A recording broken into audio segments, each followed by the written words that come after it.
So we saw an interesting thing from Daniel Jones, the Giants starting quarterback. Former starting quarterback today.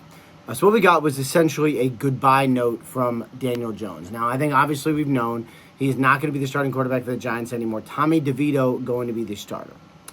But what we didn't know, maybe not definitively until today, is just what the future holds for Daniel Jones. So I think he made it very clear he is not going to be back in New York. I think that's probably obvious.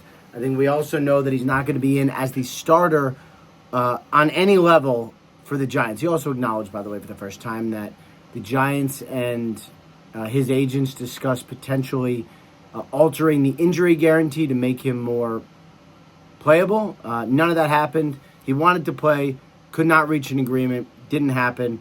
So now he's on the bench. And not only that, he's essentially the fourth-string quarterback now because they brought in another practice arm to get them through Tim Boyle, to get them through practice. So Daniel Jones is not really going to be doing anything. And I would say this, if he's standing out of practice, he's not really doing anything. If he's still sort of an injury risk because he's there at practice, then, what is he doing?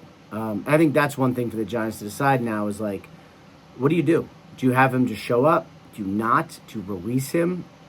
Do you let him sign with someone else? I mean, it didn't really affect him, but there's always a chance he doesn't get claimed. How do you actually proceed here?